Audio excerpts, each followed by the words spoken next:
All right, here we go. Um, Sorry about that. Just taking care of some of last minute stuff there.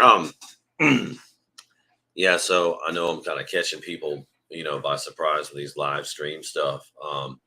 And I will be making content very shortly, preferably over this weekend. But it's been a lot easier for me to do this format because stuff's just so crazy. Little bit having some back anyway. Yeah, if you do see me moving around, it's because my back is a little sore. But anyway, um, man, there's a lot to talk about. So, as of last night, began testing with the MC1 as well as the XPA5. And I don't want to go too much into that because I really have um, something just came up right before the stream here that I really want to talk about.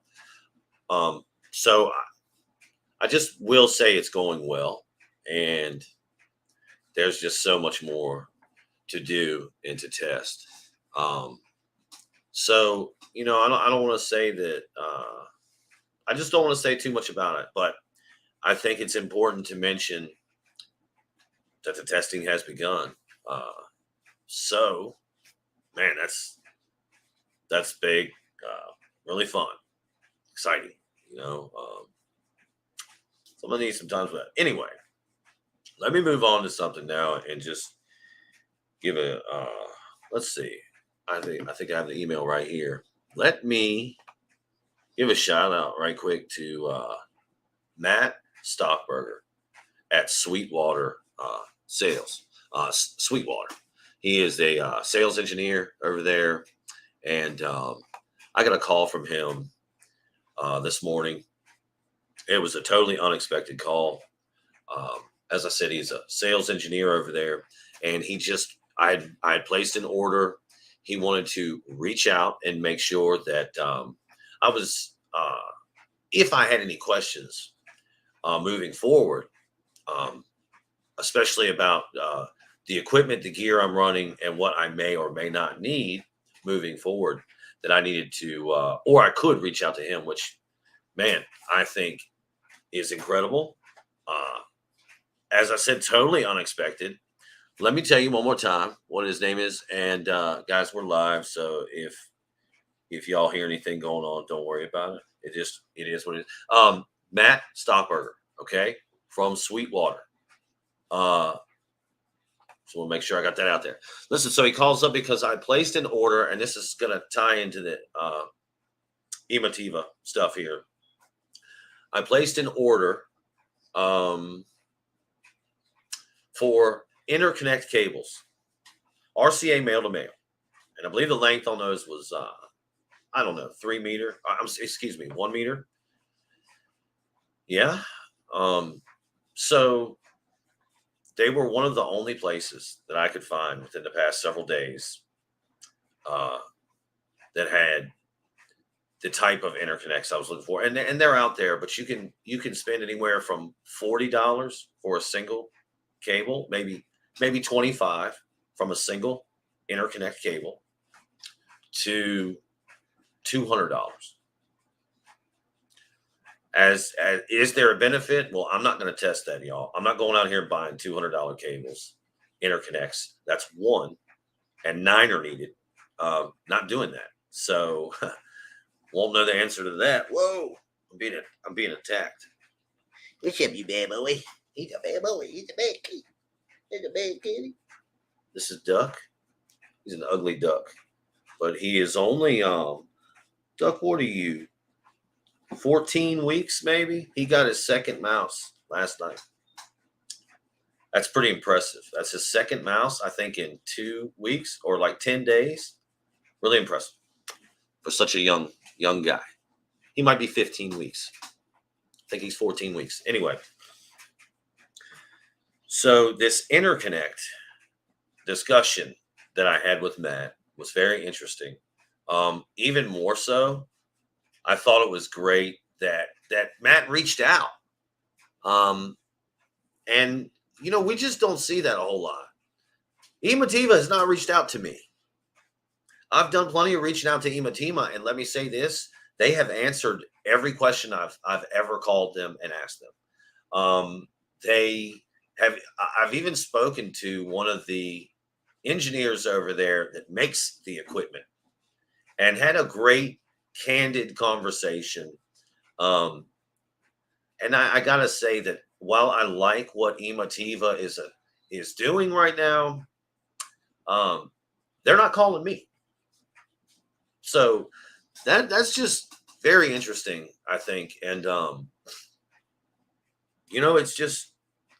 it's great. And the fact that I can't be sure of this, but I'm not sure how many people are ordering interconnect cables, and if they're doing so rightly. I can tell you this: they're hard to find right now. So I guess there's a lot of people. I don't know. I think, yeah, I don't know. You can buy them. Sometimes they are hard to, like Emotiva, for example. You can't buy their interconnects right now. They're temporarily out of stock. Um, I'm sorry. Let me take a half step back here. The experience that I had with Sweetwater, um, it was a really good experience. That's all I can say. And good on those guys, man. That's awesome. So I'm gonna be in touch with them now. Hold on. I guess I should say a little bit about. I think they're mainly on the musical side, maybe instrument, studio monitors, gear, live equipment. Uh, sorry, live equipment. Uh, so I just think that that's there the the technical or technological space, right? And I would think that in that industry, it's audio as well. And what I'm learning is it's so important. Um, as Matt said, he put it like this: you know, not only should you go out and buy a guitar that you really love or that speaks to you or whatever, you know, price aside, but you should put just as much emphasis on the amp that you're going to plug that guitar up to, because that's going to be making it sound very good. So, kind of opened up a lot of things for me. That's so applicable in home audio. I'm learning a little bit about this. Um, yeah, without getting into the review of the products, I'll say that, and now we're just going to shift gears and transition into the separates territory because this is widely discussed. I also want to highlight some negative things I've read in the forums about the new Emotiva stuff, uh, or at least a couple of experiences. So I want to highlight it all. I don't want to be anybody's shill. I've paid for all this equipment with my money. There's no sponsorship. There's no. This is just the path I chose, and obviously I'm going to document what I do. So the path into separates has been very. It's just different. And now that we do have a product like the MC1, and I know, okay, there's a tone winner, AT300 out there, and a couple of other models. And um, I'm not going to say the MC1 is the only one at that entry level price point, but it's for sure a good one, I guess. Not having used the other ones, but that journey, like I said, you come to a realization where, okay, once I figure out that I have to hook everything up, blah blah blah, and then oh man, now I need interconnects. Man, it is a different ball of wax. Separates is. So I had a processor that I couldn't hook up, because I didn't have another amp, which I had to wait for. And then when I got the amp, I couldn't even run the equipment because I was waiting for interconnects. I was seriously thinking about making them yesterday. I did have some spare time, but I wasn't so sure how often I'd use a soldering station or anything like that. But it did kind of appeal to me making those cables. That might have been fun because I did make the subwoofer um, cables myself. Um, but that's RG6 and that's coaxial. Actually, no, it's what is it? An 1/8 inch or a 1/4 inch male. But anyway, I had to make that and buy the tools and stuff to do it, crimp on it up. But that was a good experience. So I may do the same with the interconnects. But as of now, I ordered some. This is another interesting point for you. I didn't even know this was going to work, but out of desperation, I ordered some. Uh-oh, he's on the attack again. He's going crazy down here. Oh, no, that's the cord. Ah, that's yeah. No, yeah, that's the charging cord, dude. You can have that sock. There you go. Whoa. There you go. Yeah, get it. And he is crazy. Anyway, um, so the interconnects, you see, I had to do some waiting here before I could even fire this stuff up and test it. Um, so I was all a little strange, um, but it's a learning process, I guess. Um, yeah, I kind of lost my train of thought there because I thought Duck was going to eat this power cord, but separates, yeah, it's just I really do think this is important time in the industry, and man, I'm really hoping that the product, the MC1, does well. But I can't say, in all certainty that it's going to knock it out of the park or it's going to be great. Let me actually tell you about some of the testimonials I read or some of the things on the forums. One customer claims he had a terrible experience. Emotiva wanted him to send back his broken MC1. And because they don't have any, they would send him back a used one, but they would have to charge his credit card for the second one. This is all he did quote his emails, but he didn't, they were just typed out. So I don't know if this is a real experience or not. I guess no reason to say it wasn't. He finally stood his ground through email and said, this is unacceptable, blah, blah, blah. So they agreed to send him a used MC1. So he can send him one. Doesn't sound good. Whoa. Oh my gosh, he's crazy. He's crazy, kitty. He's a crazy kitty. Little joking. Another guy is getting constant crackling and popping. He's crazy. You crazy kid. You come up here. Don't come up here, you bad boy. Oh, maybe not. Okay. Yeah, so Lord, where am I at now? This is terrible. This guy is crazy. Yeah, it is an important time. Okay, and I'm hoping this MC1 knocks it out of the park. Who knows? Oh yeah, the crackling and popping, not good, not good. I don't want to jinx myself, so I'm not going to say anything about it yet. So let me say there's lots of testing to be done. But this is an interesting journey, man. And I just think if 1700, 1800 for an AVR right now, I have to validate my experience from last night. I just don't want to talk too much about it. I want to do a lot of testing. One thing I will say is, unlike my Yamaha, there was no IR sensor in. Okay.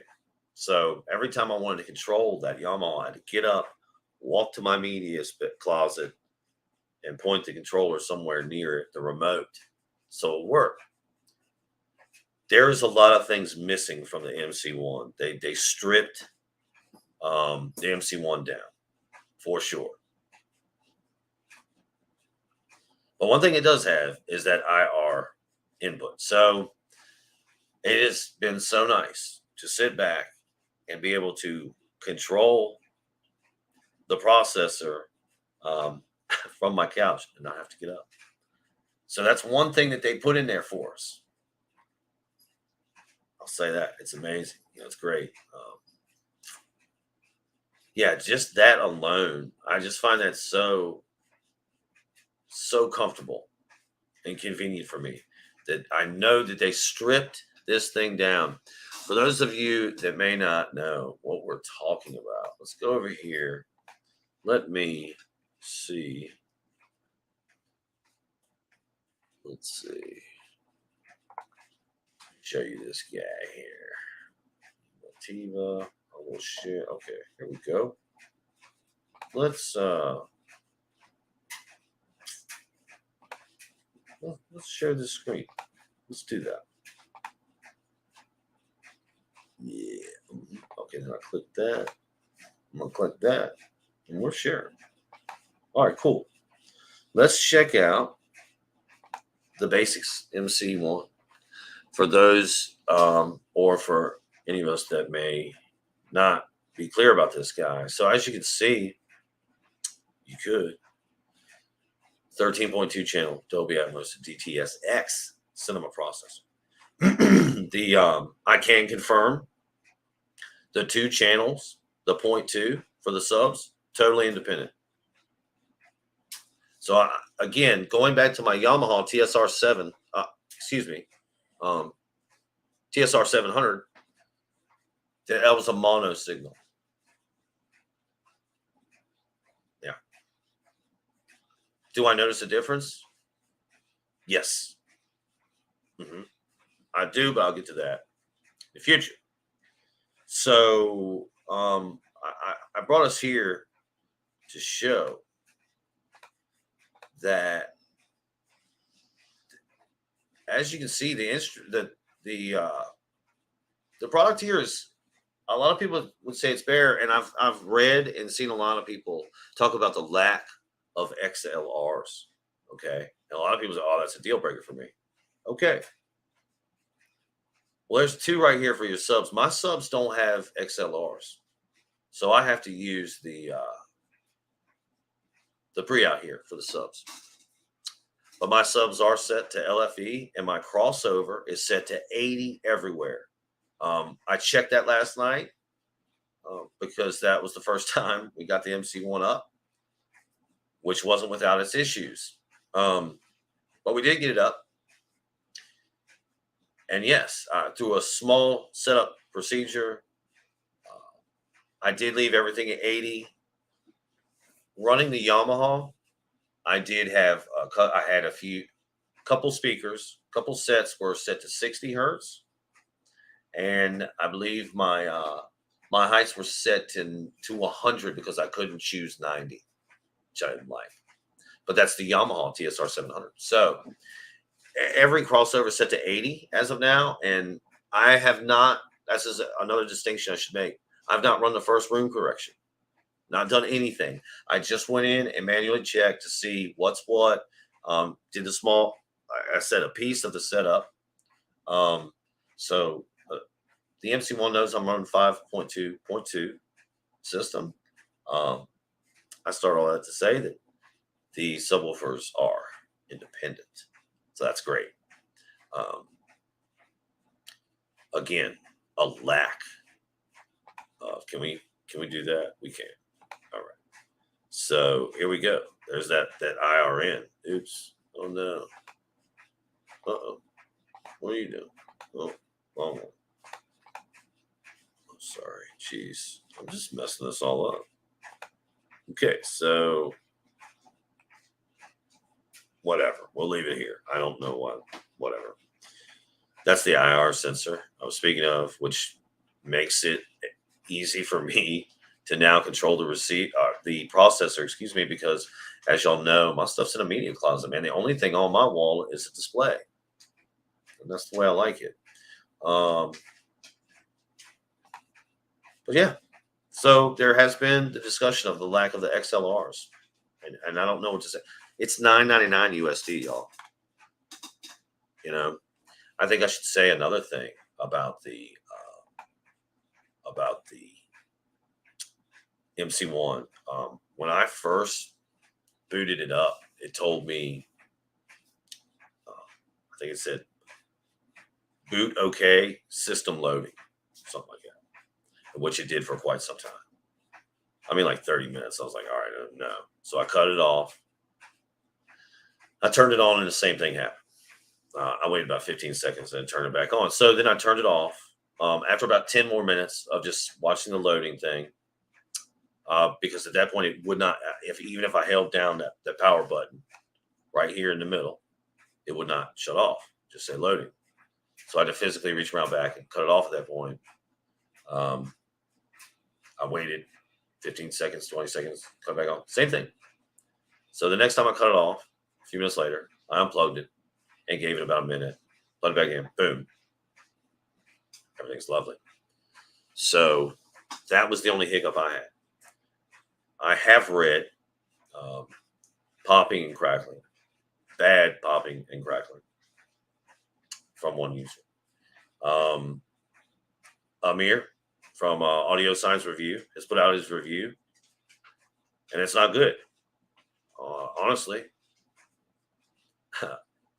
But there's already been some jokes over there, you know. Are they ever or whatever? I'm just quoting. I don't know because I don't have a lot of experience there, but I do know Amir is very trusted in the AV space, especially the audio space. He's one of the most trusted out here, y'all. From what I can gather in North America, man. If not, I don't know. The guy's really, really trusted. So I appreciate all his work, and I went through his review 2 times. And I don't fault anything he says. Good on him. I defer to him. He is the expert. So hey, I can't tell you the measurement or the science side of it because that's not my job. I'm just a dumb old floor man from Virginia. So, you know, I can tell you my experience though. So again, I'm going to defer. I'm not going to really give my opinion or evaluation on the equipment yet. I will say that for me, it was had to get it going, but then once it did, it was good. So another thing to be said about lack of features. That's I think that's something that throws a lot of people off as well. I mean, we're only really supporting 2 sound formats here, Dolby and DTS.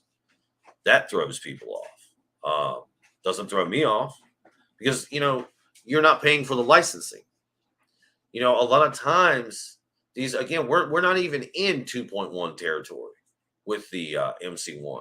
And I think it's a smart decision. Listen, I paid for 2.1 in my Yamaha TSR 700. You're going to hear me compare a lot to my Yamaha TSR 700 because that's my most recent experience. When I was younger, my father built me a great hi-fi and home theater system. And at that age, I was really too young to understand what I had. And that stayed with me well into my adult. I mean, I had that system for about 20 years probably before I got rid of the stuff and sold it. And numerous AVRs, numerous DVD players, DivX players, Blu-ray players, PS3s, PS2s, So my home theater thing it's been, but to give you an example, I had 2 KLH speakers for my fronts.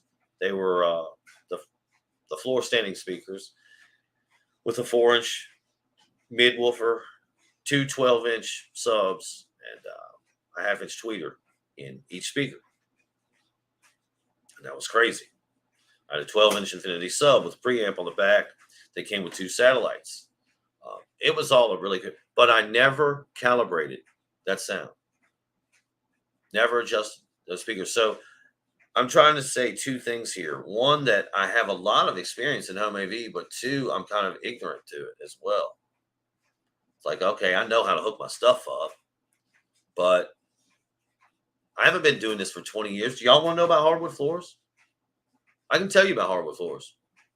Um, but I can't tell you something that, a guy like, excuse me, Matt Stockberger can. He can tell you all of this is what he's been doing. He's been working in audio his whole life. Again, shout out to him in Sweetwater. So if you're looking for cables or wires or even equipment, he gave me some incredible suggestions. We had a great conversation about thrash metal and groove metal. Anyway, um, and I think he understands tonality. So he taught me so much in a 5-minute conversation. It was incredible. Oh man, here comes Duck again. This guy's crazy. Anyway, so there's lack of features. There have been some problems yet. I will say this about hooking up. I was very diligent when I hooked everything up because this is not an Emotiva problem. The crackling and popping you may hear in a home theater or in somebody's home cinema, that's kind of commonplace. People have that issue. I believe it comes down to several factors, maybe. One of them being, whoa, guy, don't go crazy. Don't go crazy. That's all my stuff, man. Can you not go crazy? Duck's kind of crazy. Hey, I don't know what to do here. I don't know anything about cats either. Does anybody know anything about cats? I don't.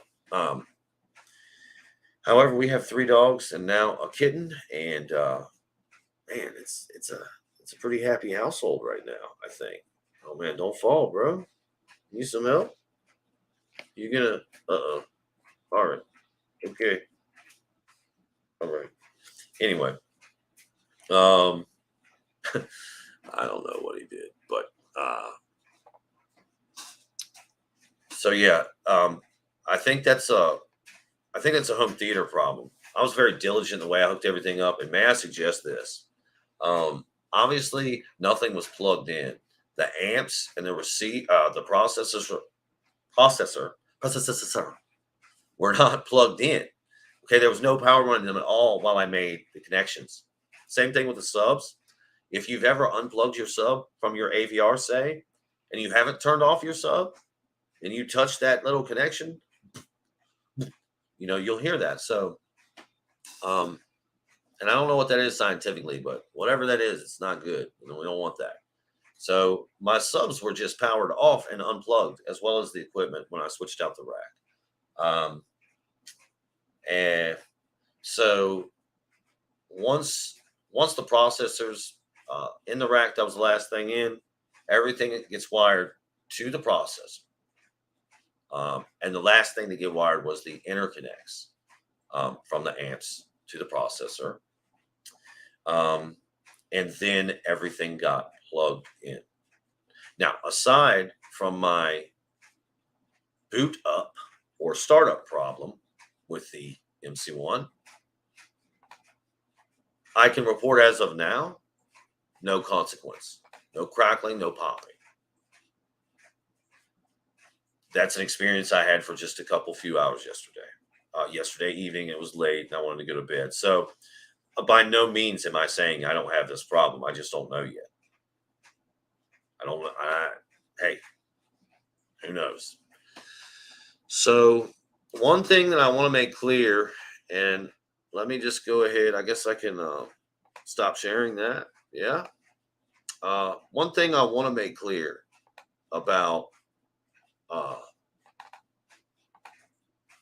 the MC1 is that I don't know what's going to happen with this. Don't know. I have a lot of high hopes though. We'll see. But I also think that YouTube is missing a lot on this one. I think the AV community. Let me give a big shout out to Elon Osborne, man. I love your work, dude. You're awesome. Keep doing what you're doing. That man's an educator. I love it, dude. I pretty much learn something new every time I watch his stuff. Kind of like Joe and Tell, man. Joe and Tell, Aaron's audio corner. Aaron just dropped the most amazing video a few days ago now. And that dude's a teacher, man. That was incredible. It was just an awesome, awesome video. It's like one of the best ones I've seen.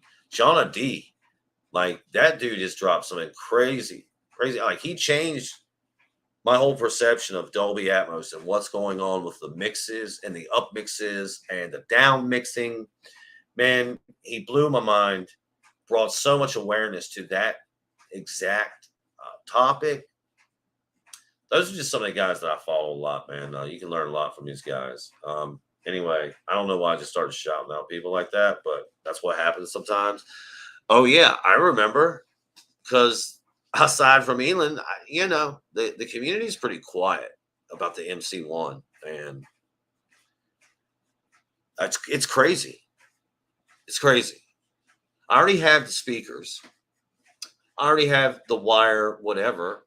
I did need to get interconnects, but my point is, when I wanted to upgrade my AVR, why would I purchase another AVR? Okay, that was not a smart question. The amplifier was a lot. I can say that now. That's a big setback. And I know we're running 31 minutes, so I'm gonna cut out of here in just a minute. That's the one hiccup for me right now. That amplifier, that XPA5. That's the most expensive piece of equipment I have in my home cinema by far. Setting aside the OLED, I think we all know we're not like, hey, we're not talking about the OLED, but the XPA5, which did come with a birth certificate. I'm a proud daddy of an XPA Gen 3 5-channel amp.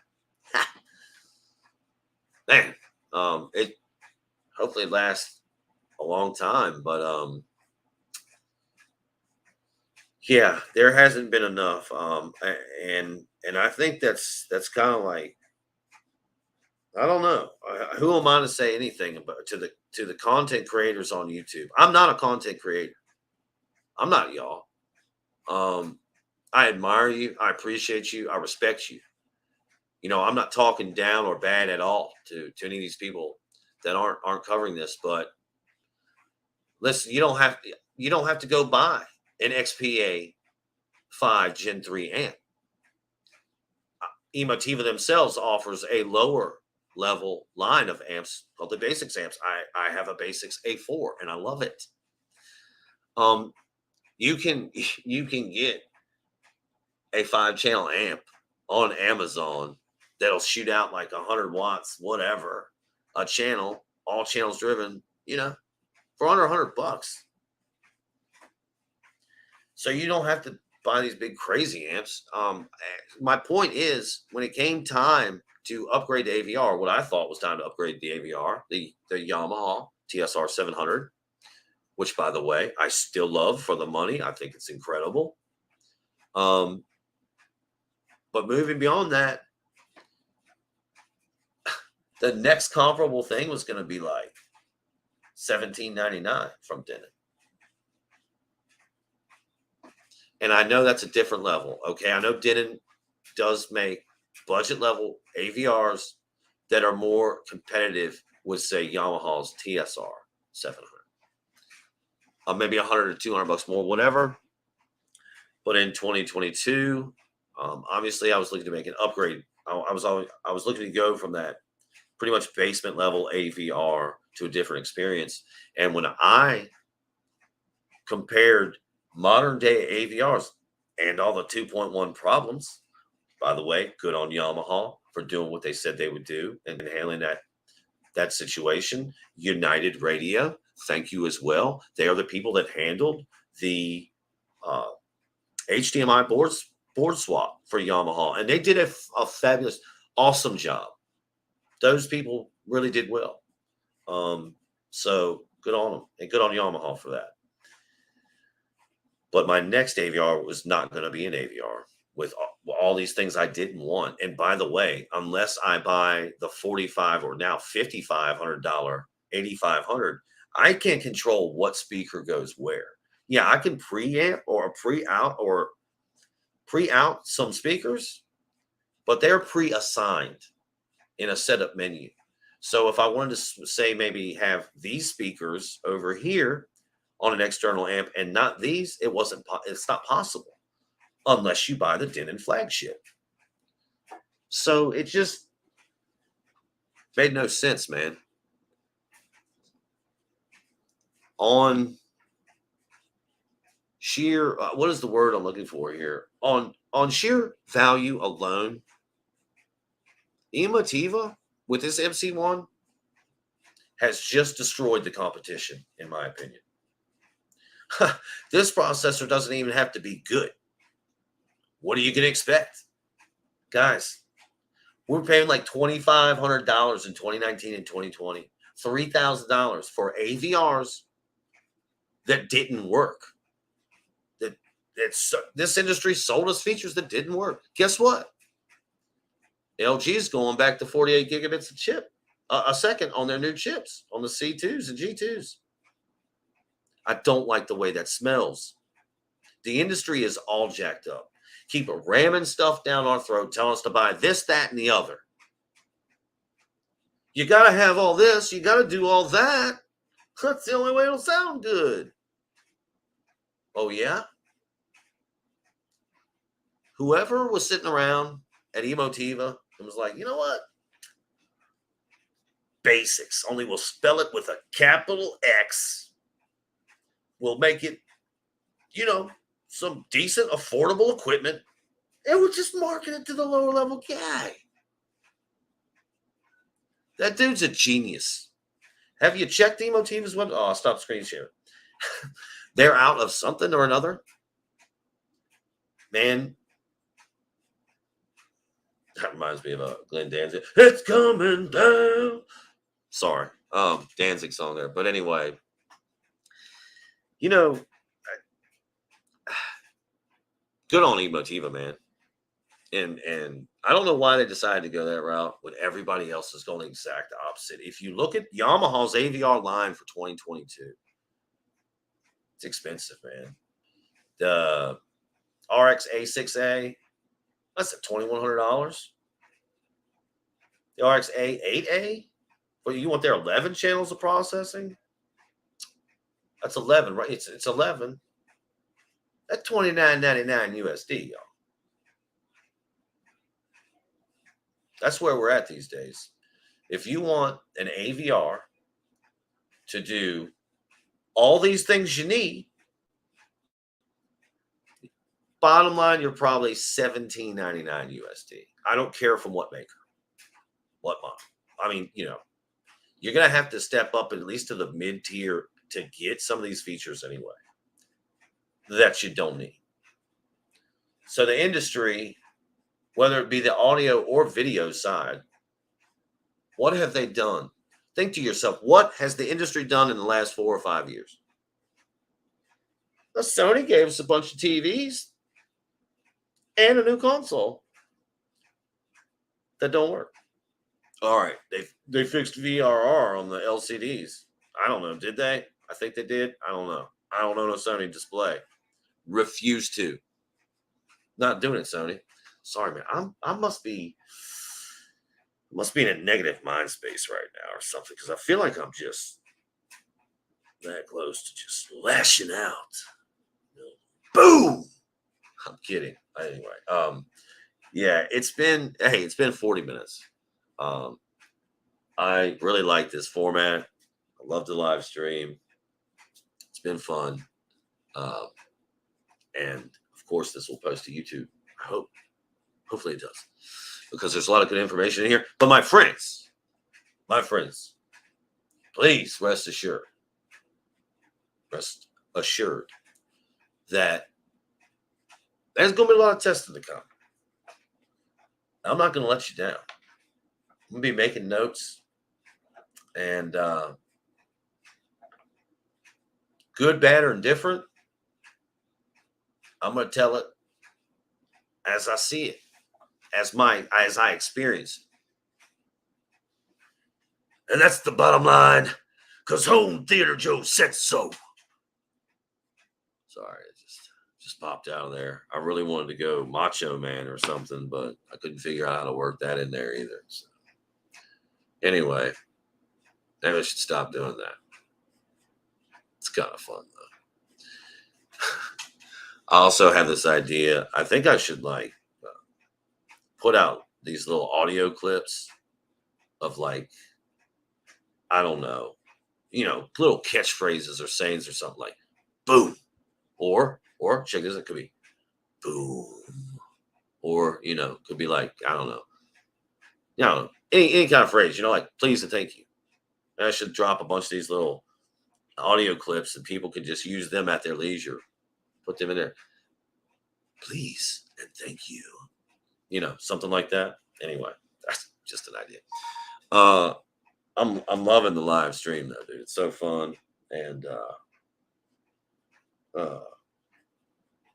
yeah, I'm just so excited about the future, man. And I'm so excited to bring this information, dude. I repeat myself a lot, and I'm gonna say it one more time. The AV space here on YouTube, you're missing out. But don't you worry. Your boy got you.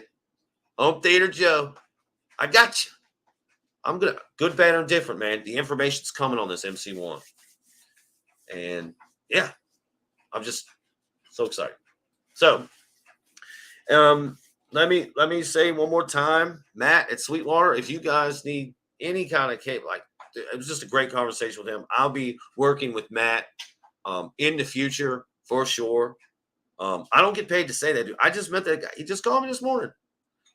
We don't really know each other, so this is not an endorsement. He's not paying me to say this, but that's what I think about that kind of service, man. That was awesome. Yeah. All right, listen, I'm just gonna wrap a bow on this. It's been long enough. So, no, you're good. You're good, honey. As always, thank you for listening. Be good. Be safe. Boom.